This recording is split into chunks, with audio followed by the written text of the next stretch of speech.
Good afternoon, ladies and gentlemen. Once again, our apologies for the late start.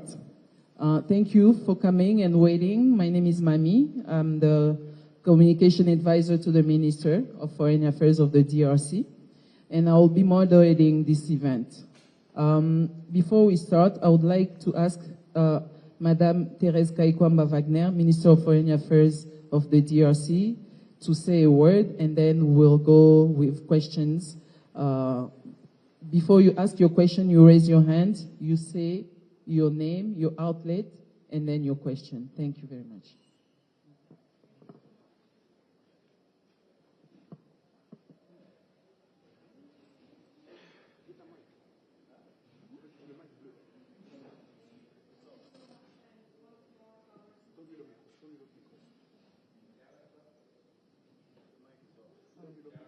Perfect. Thank you. Again, sorry. Thank you so much to all of you for being here, and especially thank you for your patience. Apologies for our late start. I'm sure some, maybe many of you have followed the events of the day, and as you can tell, it has been a very rich day with a series of meetings, and unfortunately this made it a bit difficult for us to respect the timing that we had ambitiously set for ourselves to have this exchange. However, again, I thank you all for bearing with us and for being so patient, and I believe that it was all very necessary, and these were all very useful meetings and fruitful meetings that we had today. So, as I said, we started off today with the signing of the peace agreement between the DRC and Rwanda, a meeting which was attended beyond the USA, of course, our host, also by representatives of Qatar, of Togo, and of the African Union, showing that the efforts for peace in the DRC and the greater Great Lakes region are a concern not only of a few, but of many stakeholders that have been investing sustained efforts throughout the past months and some even throughout the past years to help us navigate these troubled waters. Following that signature, we had a short bilateral meeting at the level of the Undersecretary at the State Department, followed then by the meeting with His Excellency President Donald J. Trump at the White House, which was also again an opportunity for us to relay our gratitude and our thanks for the exceptional leadership and determination that has characterized the USA's investment and commitment to this cause.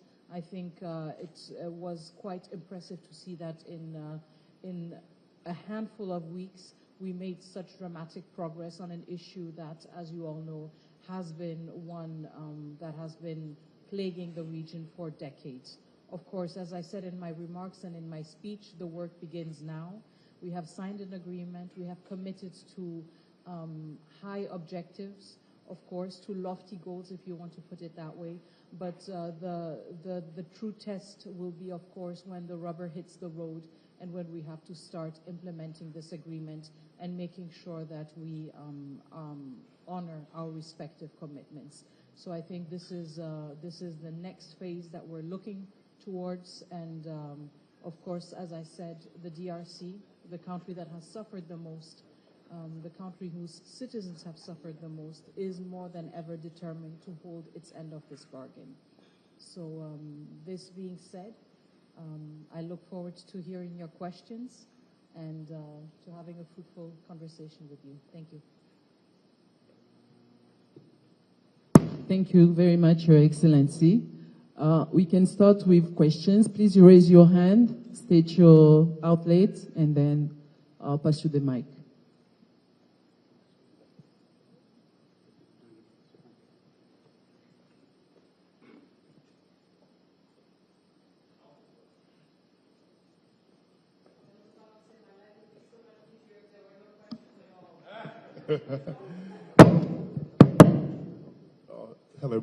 Hello, Madam Prime Minister. Good to see you again.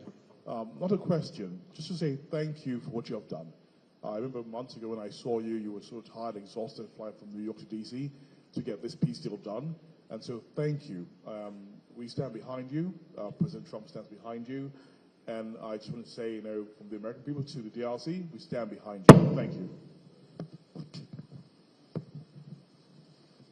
Thank you. Next question.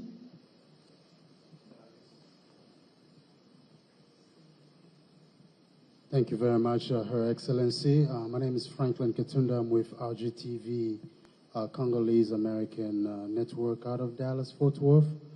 Thank you for this historical day, and we're just grateful for everything you've done as a Minister of Foreign Affairs. The question I have, and it's the question that most of young folks have here in America, in the diaspora, so as those in Goma, in Kinshasa, and elsewhere, they want to know when and how are we going to implement this accord and everything that was decided today, because most of the folks out there don't know what's in it. And when they know, most of them want to know, when will the troops, Rwandan troops, be sent back to where they belong? Thank you. Thank you. Next question. She's going to take a few ones and then answer all at once.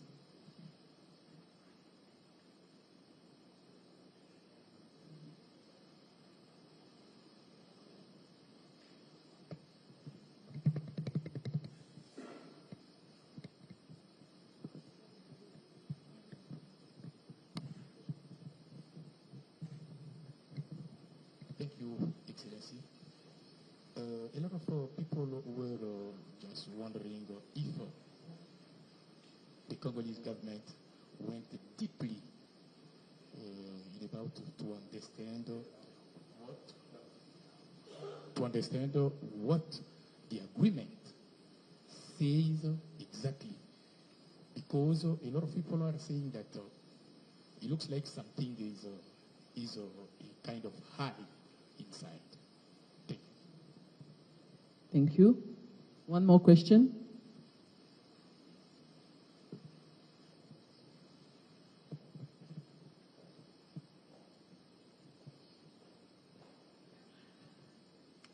Thank you very much, Minister. Benjamin Alvarez from Deutsche Welle. Can you tell us what role Qatar played in these peace negotiations? We know the role that the United States is playing, but maybe if you could give us some insight in what role they played in all of this. Thank you so much.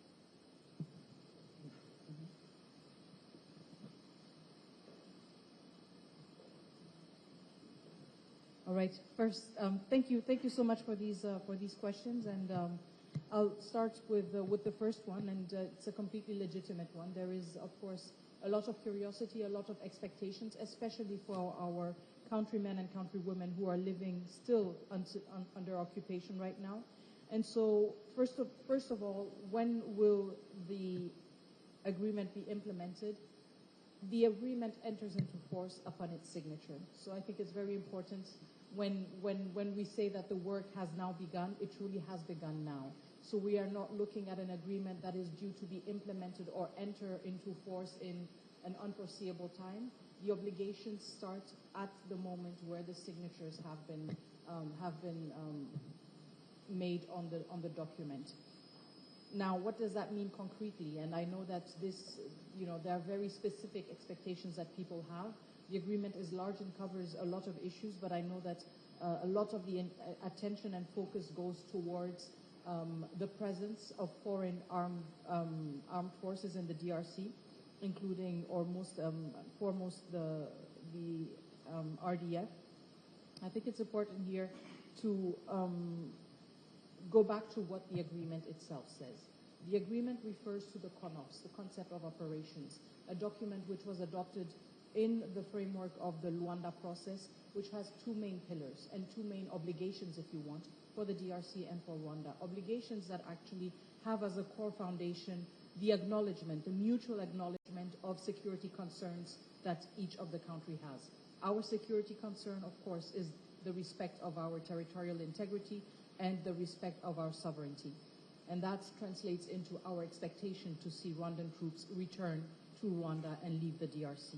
Rwanda's security concern in the context of the CONOPS was the issue of, or still remains the issue of the FDLR and their neutralization.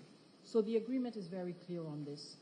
When it comes to the issue of the Rwandan troops and their presence in the DRC, we speak of a disengagement, or as Rwanda calls it, the lifting of its defensive measures, which is due to be implemented through the framework of the CONOPS. The CONOPS foresees in a sequential approach the withdrawal of the troops as well as operations and efforts towards the neutralization of the FDLR.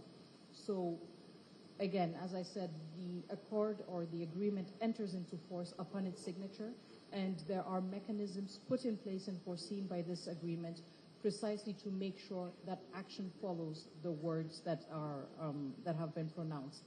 And so there are different mechanisms that will rapidly be put in place to make sure that both Rwanda and the DRC, but also the accompanying countries and facilitators are on board to make sure that all are held accountable towards the implementation of this CONOPS, and more concretely, the withdrawal of troops as well as the neutralization of the FDLR. The second question goes to understanding what the agreement says exactly. So there's good news, and this was expected, of course. The agreement has been published on the site of the State Department. I think in the next days, everybody will reveal their true peace agreement analytics styles, and we will have all sorts of interpretations of the agreement. But I think it is a key aspect of making sure that even though peace processes sometimes require a level of discretion and do not grant the transparency that some expect, of course, when they come to fruition, it is important to make sure that there is clarity on what the parties have engaged to. And this is also a key aspect of holding one another accountable. You cannot be held accountable if what you have committed to remains a secret. So, of course, I think there is, first of all, the opportunity to read what this agreement says exactly and the different aspects that it covers. But yes, just to give a broad overview, it is an agreement that covers key issues and key concerns that have come about. The issue of security and disengagement of forces as well as the neutralization of the FDLR is one point that I mentioned. The issue also of making sure that the commitments are followed through because there are mechanisms put in place is also a key aspect.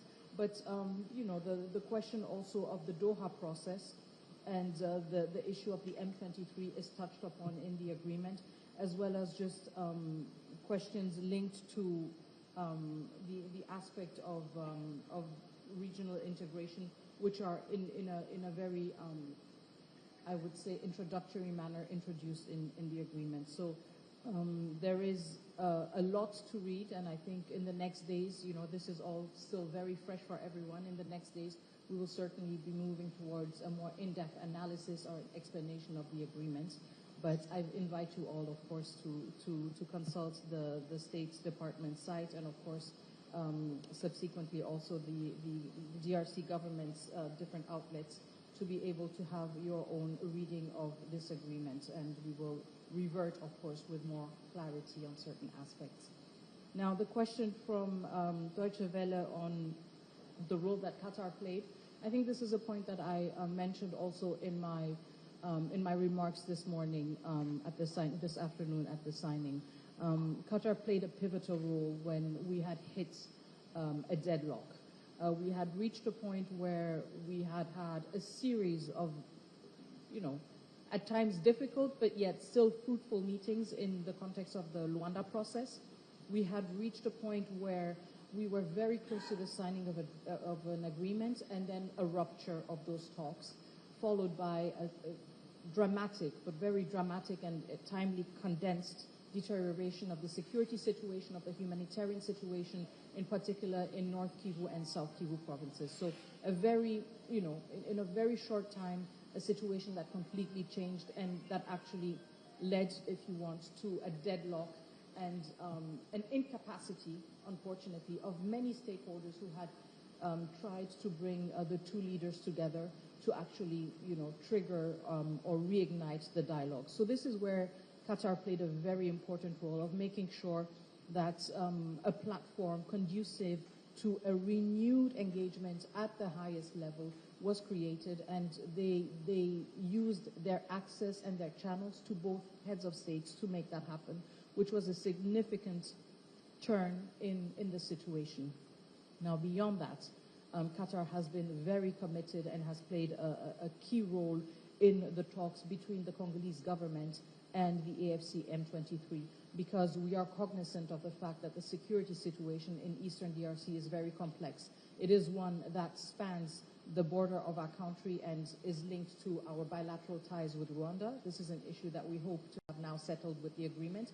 But there are also other dynamics, such as the presence and activism of the M23, that also needed to be tackled. And this is where Qatar remained committed also to its engagement to help usher in a sustainable solution to the crisis, and created and provided a format and a framework through which these conversations could happen. And this is still ongoing, but we also are very confident that today's signing is giving us an impetus and a traction that we need to make sure that we also mark or hit the finish line in that other process. Thank you.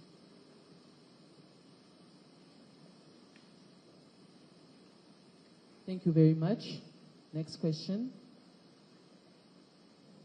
Yes.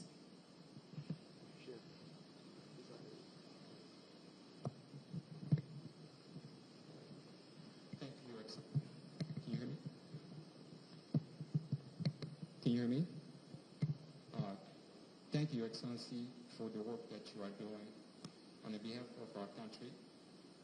My name is Claude Kamano, and former president of our Congolese community of Washington. Here's my question. What will happen if the accords are broken by Rwanda? What type of complications they will face? Thank you.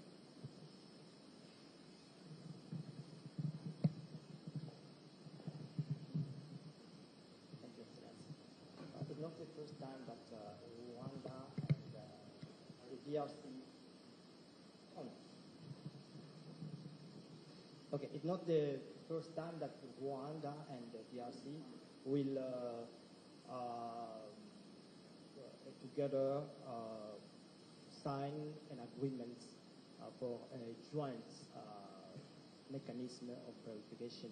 We know that in the past, even Rwanda sent military for operation, but it didn't end the conflict. And now, what will be different, and what guarantees that the end will really end? That is one. And also, I know today you didn't speak about the economical part of the agreement, but can you tell us what will be the Rwanda part of this economical deal when it will be signed?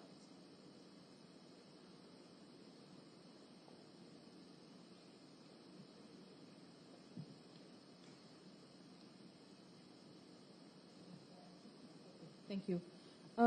So the first two questions are, I think, quite similar. What will happen if the agreement is violated by Rwanda? And the second question, which goes in the same direction, is that it's not the first time that Rwanda and the DRC have signed an agreement and also committed to contributing to mechanisms. Again, what is different this time? So I will just merge the two and answer them. I think we had a very fruitful meeting at the White House today, and I think it was very clear, again, by the commitment that has been demonstrated by the United States of America throughout this process, that one of the big differences that we have with this agreement is that we have a facilitator, we have a party that is championing this agreement, that is also determined to see it materialize, and that is determined to hold us accountable. So, of course, the question, and it's totally legitimate from a Congolese point of view to ask the question, you know, what will happen if the agreement is violated by Rwanda? But again, it's a binding agreement for all stakeholders, including for the DRC. So we will all be held to the same standards. And I think it's very important, and this was also one of my key messages to President Donald J. Trump today at the White House. It was, first of all, thank you and congratulations for making this happen. But second of all, please remain committed, because it is precisely this political traction that is necessary to hold us all accountable. So this may be one of the differences that we have in this agreement, a country that has decided to put the full weight of its diplomatic apparatus to make sure that the agreement yields something tangible. The other aspect is also the fact that in the different mechanisms that are foreseen to be put in place, these are not mechanisms that will solely concern the DRC and Rwanda, but actually integrates the participation of other stakeholders, including the United States of America, including the AU, which again raises the level of accountability to a different one, and again puts pressure on all stakeholders to honor their commitments. There was then a question about the economic agreements, and precisely we have not spoken about economic agreements today, because the peace agreement does not provide or does not contain economic or mining provisions. And I think it's very important here to understand that we have been very transparent on this issue, on sequencing of our efforts and of our commitments. We cannot expect to have long-lasting peace, to have successful economic perspectives, if the key issues of territorial integrity, protection of civilians, humanitarian access, the return of the legitimate state authority are not addressed. This is not an environment that is viable for any kind of economic investment or for any kind of economic agreement. And so it's important to also understand the fact that there is a very clear and deliberate sequencing here. We're focusing first on restoring state authority. We're focusing first on putting an end to hostilities. We're focusing first on making sure that we regain full control over our sovereign territory. And then, of course, as anywhere else on earth, business can happen. Economic contracts or deals can be signed. But first and foremost, we need to make sure that these aspects are taken into account and materialize. And I think it's very important here to highlight the fact that the element of economic regional integration was always a driving factor in President Félix-Antoine Tshisekedi's regional approach to peace and stability within the Great Lakes region, not just with Rwanda, but with all our neighbors. It was his first priority when he was voted into office in 2018 and took office in 2019, to make sure that we build solid relationships with all our neighboring countries, including through economic integration, through strategic integration. And so we're very happy to see that through peace, we can start also gradually looking at these issues. Of course, we have to be cognizant of the realities on the ground. We have to be cognizant of the sensitivities on the ground. And certain things will take longer time because there is a minimum of trust that you need to reestablish before going over to business. And so we will see that these efforts towards regional economic integration will start to take shape peu à peu, also hand in hand with a tracking of how the peace agreement itself is being implemented. And I believe that we have seen it elsewhere. It is a tried and tested recipe to overcome in a long-lasting manner conflict by integrating markets, by bringing people closer together. But of course, this cannot be done without recognition of the human dimension that is at the core of making this vision come to life. So, as I said, we are focusing first and foremost on the peace agreement that will lay the foundation for any economic agreement that is to come. And that includes economic agreements at the regional level, but also at the bilateral level, including with partners such as the United States of America. Thank you. Sure, of course. Of course. Tout à fait. So just for the second question. Oui, tout à fait. Non, nous comprenons tout à fait la préoccupation et le souci de tout le public, en fait, par rapport à la question économique, si vous voulez, qui a souvent été associée à cette question de l'accord de paix. Mais il est très important ici de réitérer que nous avons insisté, en tant que République démocratique du Congo, sur un séquençage clair. Un séquençage clair entre la paix et tout effort d'intégration économique et tout effort aussi de signature de contrats ou de dispositions économiques ou minières. Pourquoi ?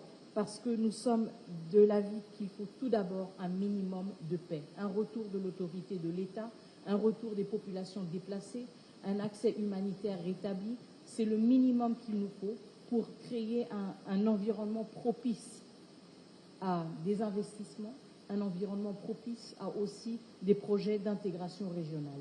Et donc, nous sommes restés dans cette posture, et je pense que c'est une posture tout à fait légitime, étant donné justement que nous voyons qu'elle a porté des fruits.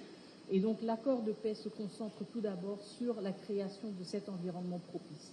Toute discussion sur des accords à caractère économique, que ce soit des accords bilatéraux ou que ce soit des accords à caractère régionaux, seront évidemment liés étroitement avec la mise en œuvre de l'accord de paix.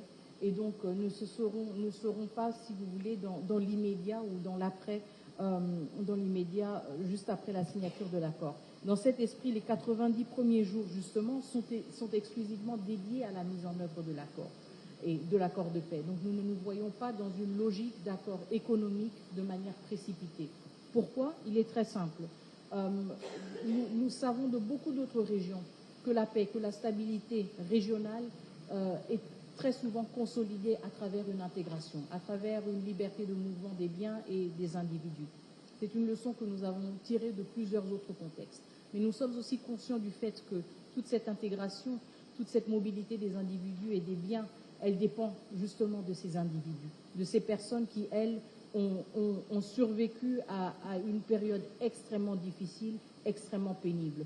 Et donc, toutes ces questions d'intégration doivent aussi suivre le rythme naturel d'une population qui est en train de guérir et qui est en train de reprendre la vie normale après une période traumatique. Et donc, nous insistons justement sur un séquençage qui prend cela en compte. Merci. Merci beaucoup, Excellence. Oui, question ?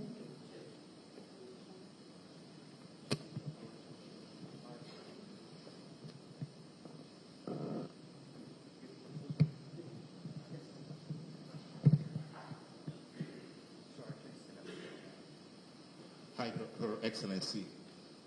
I am Odilon Emmanuel, CEEC U.S. Chief Representative. First of all, we congratulate you for the work you have done on behalf of the entire nation. My question is very simple. I know you and the President of the country, Felix Tshisekedi, you've been generals in the front line. Do you have captains behind you that would be on the task to make sure that Kagame takes every one of his men out of our country?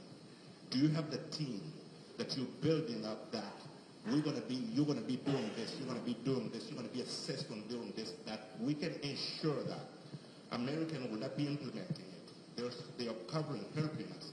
But we're going to make sure that Kagame gets his boots out of the country. We have a team. Thank you.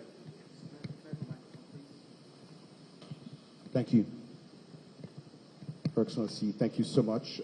This is a great opportunity for us to actually talk to you today. I just have two questions, and I'm going to ask one in English and then one in French. My name is Roger Muntu. The first question is, how confident, Her Excellency, are you that Rwanda will respect its commitments this time around? Because so many people are wondering about that question. And after everything that you experienced today at the White House and at the State Department, how confident are you about that? My French question, Madame la Ministre, quelles sont les prochaines étapes concrètes après cette signature? Y a-t-il un calendrier précis pour la mise en œuvre? Certains de ces Congolais se posent la question pour savoir s'il y aura une suite où ils peuvent être informés. Merci.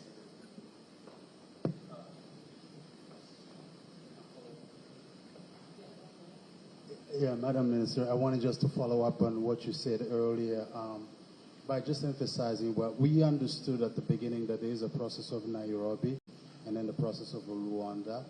But now that it's combined with what we have here in America, the question is this.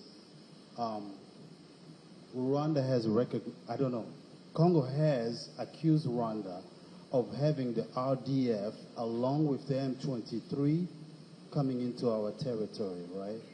But what we don't know is if this agreement is also addressing the fact that Rwanda has brought the RDF into the territory of Congo, and they were accompanying the M23. Because there's two different processes, and what we're trying to understand is how we're going to go by getting the troops out of Congo, the RDF troops, if they are all disguised into the same uniforms as the M23. So it's a little complex issue right there. And then the other question, a follow-up on 2773, the UN resolution. Will Washington agreement be different from everything that was decided between the United Security Council members when they came up with the resolution 2773, which recognized that the M23, along with RDF, have invaded the Congo? Because up until today, Rwanda never agreed that they've done it so. Thank you. Thank you so much. So the first question, do we have a team to follow up on the agreement on the ground? And I think it's a totally legitimate question. I think what we have seen a lot of is our very high-level engagements, of course, and they have been much more covered in the media. First and foremost, the tireless efforts of His Excellency President Félix Antoine Tshisekedi in order to bring back peace in the DRC and the greater region, and as well as other efforts that were carried out through the government. And this maybe overshadows, if you want, other efforts that are ongoing. This maybe creates the semblance or the illusion that this is only where the work is happening. But I think what is important about this specific crisis is that it has made us much more aware also of a lot of shortcomings between the vision and its implementation. And I think considerable work has been invested and considerable efforts have been invested in closing that gap and making sure precisely that we are better equipped, that we are better prepared to face the challenges that we have faced in the past months, in the past years, and also to make sure precisely that this agreement is hopefully the last agreement we have to sign, that this process is hopefully the last peace process that we have to go through. And so in this regard, considerable efforts have been invested. And again, it's just the nature of things that focus, if you want, on the larger figures, if we can put it that way. But it is always a team effort. You have a visionary, and you have those that execute this vision. When we look at even this agreement here, this very monumental agreement signed in Washington, D.C., by me as a Minister of Foreign Affairs, it rests on the shoulders of a team, of a dedicated team that has been working on this tirelessly for the past months, a team of which some members are here with us today. And so, yes, I can confidently say we have the people on the ground, we have the teams that we need, and we have, most importantly, the determination to make sure that we see this through. The determination also to, with lucidity, address the shortcomings that we have to make sure that we never put ourselves in a situation again where we are under such a pressure. How confident are we that Rwanda will respect its commitment? Again, you know, a lot of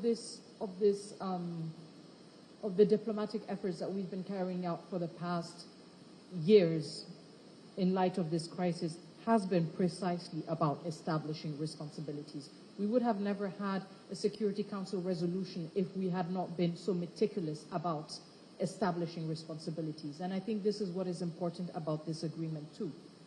We have an agreement that has put in place mechanisms that will hold all stakeholders accountable. Now, when you go through months, years of tensions, of conflicts, even at the diplomatic level, you know, you reach sometimes a level where there is a rupture of trust. And I think this is where agreements are precisely very important, because they lay the foundation for a gradual reestablishing of trust through certain gestures. And I think this is where we need to focus on right now. It would be misguided from us to focus on the distrust that has characterized our relationships for a very long time. I think it's much more important to focus on the opportunity that this agreement provides. An agreement that establishes clear responsibilities, but also has a backup plan through mechanisms that supervise its implementation. So I would rather turn it around and focus on the opportunity at the moment and not fall back, if you want, in the trap of mistrust that at times has characterized our relationships with Rwanda. Concretely, in terms of next steps, I think one of the key aspects that the agreement focuses on is precisely the element of the CONOPS. So the concept of operations, which foresees in a very, because it is a concept of operations, so it is a very technical and detailed document that breaks down precisely how we want to go about respecting and implementing efforts towards the security concerns of the DRC and of Rwanda. In the case of the DRC, as I said, it's about the disengagement of forces, and the CONOPS breaks it down in a very elaborate manner. And in the case of Rwanda, it's the question of the threat posed by the FDLR. So I think this is the most imminent next step. Of course, this goes hand in hand with the team that will be put in place to supervise. So the Joint Security Coordination Mechanism, if that's the right acronym, exactly, which will be put in place. So I think that is one of the most imminent next steps. It's precisely putting this team together that will pave the way towards monitoring the implementation of this CONOPS. The question of the distinction of RDF and M23 on the ground. So when we're looking at a disengagement of forces, as you said, and making sure that we are in a capacity to distinguish which are which, and not find ourselves in a situation, if I understand you correctly, whereby some forces would pretend to belong to another. I think here this highlights very clearly the strong correlation between the two processes. If you want, we can call one the Washington process, where we have had the signature of the agreement today, and on the other hand, the Doha process, because the Doha process precisely tackles the issue of the M23. And I think, again, we have made some very important progress in these talks, and we look forward to really, building on today's momentum to make sure that we come to an agreement. And I think through these two agreements, we will have a convergence, and we will have a capacity to establish ways of dealing with the two respective groups that will indeed provide for greater transparency, that will indeed put us in a position to be able to distinguish which elements belong to which forces or to which entity. So I think it's about making sure that we remain committed and we remain on track when it comes to the Doha process, precisely to make sure that we have this convergence and that we have this mutually reinforcing character of the two processes with one another. Thank you. We're just going to take one last question, and then that'll be it.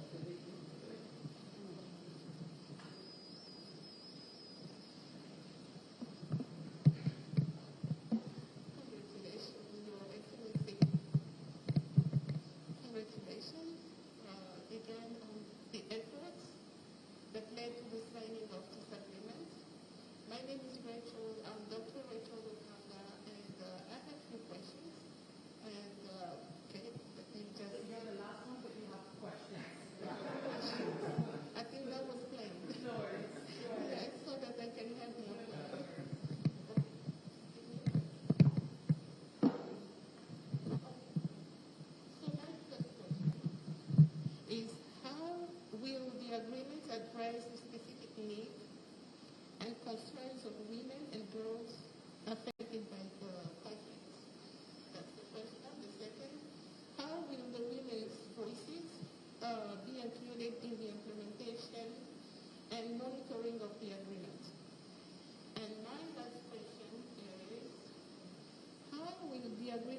raised the issue of impunity for groups responsible for war crimes, such as M23, and what measures will be taken to hold them accountable? Thanks.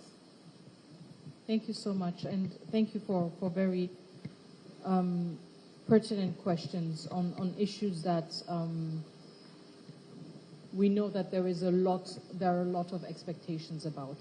The question on the specific needs of women and girls, as well as amplifying or ensuring that women's voices are included in the implementation of the decisions of the peace agreement is pivotal. I think we cannot look at sustainable peace and consolidated peace if this is based on an approach that excludes those that have borne a largest part of the burden of war. And so when it comes to the specific needs of women and girls, and I know that there will be a lot of scrutiny on the agreement, I think these are issues that are covered especially in the chapters that cover humanitarian access, in the chapters that cover the need for ensuring greater protection of civilians, as well as dignified returns of IDPs and of refugees. And it may not be at the level of granular detail that one may hope or expect, but I think that the agreement has very clear provisions in that regard, and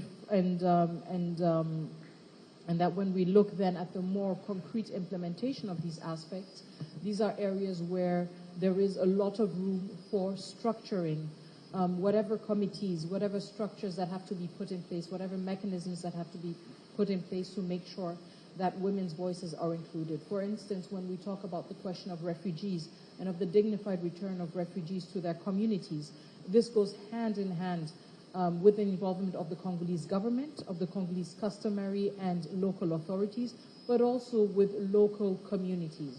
And this is where precisely we create the space for women and girls' voices to be heard, also to make sure that returns are done in a dignified manner, but dignified manner means also a manner that is cognizant of the specific needs of different categories of society, and this includes women and girls. So I think, these are areas where in the implementation we will have more room for greater detail, for greater depth that is maybe not reflected in the agreement as it currently stands, but at the same time, which is a lesson that the DRC has learned on many occasions, and which is also a wealth that the DRC has and cannot afford to forfeit in such a critical effort to consolidate peace. The question of impunity is an extremely relevant one. I think it's important to highlight, first of all, that a lot of progress has happened in addition to the peace process in Washington. And as holistic as an agreement seeks to be, very often it cannot be. Very often you will have elements that are not fully or not at all reflected. I think the elements of justice are embedded in the spirit of the agreement, but I think that we also have very important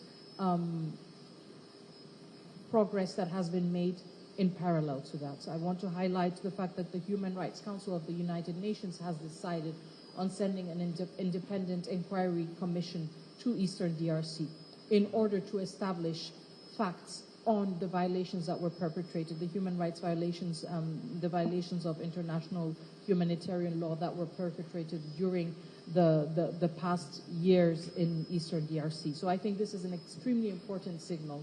Whilst it may not be reflected in an extensive manner within the agreement, this is an important development that has taken place, and that is running, if you want, in a complementary manner to all of the efforts that are ongoing in terms of the peace agreement and its implementation. In addition to that, there's also the recent decision of the African courts to consider as receivable the DRC's complaint on the violation of its territorial integrity by Rwanda. So I think what we see and what we have seen in other conflicts is that not all elements that contribute to peace and to sustainable peace are always embedded within one sole instrument. You very often have other tracks that are convergent to these efforts and that complement it. And I think the issue of impunity is one of these issues where we see a lot of traction in other settings and a lot of encouraging signs. Nonetheless, I think the agreement is also very explicit on the issue of the possibility or the conditions of integration of former armed groups combatants in national forces. And it is very clear on the fact that this is not an issue that can be dealt with in a blanket manner. So a case-by-case analysis. And this means individual accountability. This means making sure that we do not proceed in a manner which has been done in the past and unfortunately has cost us immensely, whereas we reward, if you want, rebellion, we reward taking up arms with certain privileges without taking into account what individuals have made themselves culpable of. And I think this is an extremely important aspect that is duly reflected in the agreement. So, as I said, there are key elements of impunity and the fight against impunity that are within the agreement. And at the same time, we're also very encouraged and emboldened to see that there are a lot of efforts, spearheaded also by local civil society organizations, that push towards a more robust stance on the fight against impunity and also the accountability for grave human rights violations that have been documented in Eastern DRC. No, please, no. We're just going to take one really last question. And no repeat offenders. So you already had so many questions. We'll hear a voice we haven't heard yet. I'm just making an executive decision. Thank you very much. Mwana Sugalia Mingi. Yes. Madam Minister, thank you very much for all the hard work. I think you distinguish yourself out of the box. We appreciate all your work and keep on doing what you do. A few hours ago, I was in a room. We witnessed a signature, and you could see the excitement on the American part. You see Secretary Rubio, Mr. Boulos, even the President Trump, when you talk about this agreement, he's so excited. But when you look at the other part, the two other parts, the Congolese part and the Rwandan part, the body language was kind of, you didn't have the same excitement than the American part. What are you afraid of? And so thank you for that question. I think body language is a very, first of all, culturally specific issue. And so whilst some may express or demonstrate excitement in a manner that is maybe more visible to some onlookers, does not mean that others who maybe express their excitement in a different manner do not feel that same level of excitement. Again, I will not delve into interpreting and analyzing the body language of each and every one. But I think, this is the great thing about such a big event. You have a text, everybody's going to become a legal expert, they're going to tear it apart, and they're going to look at all the articles. Then you have the videos, everybody's going to be a body language expert and say, she frowned, she smiled, she cried. And then there's going to be everyone becoming an expert. And I think this is all part of all of the excitement around such an agreement. I just want to emphasize the words that I pronounced today, both at the Department of State and at the White House. This was an extremely solemn occasion for us.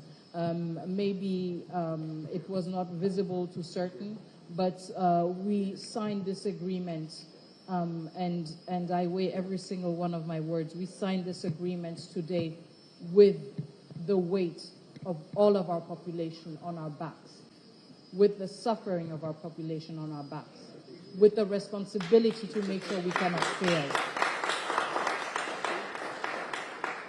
So whilst maybe body language may not have translated that, trust and believe this was not an exercise that was easy. This was not an exercise that was lighthearted for us.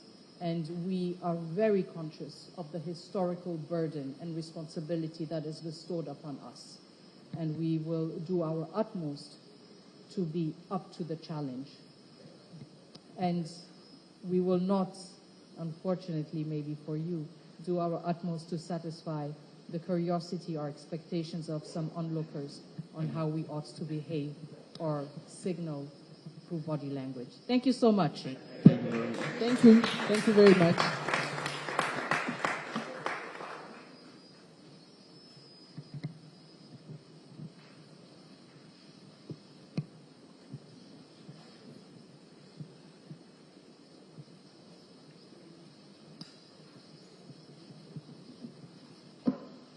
Merci beaucoup d'être passé, d'être venu assister à cette conférence de presse.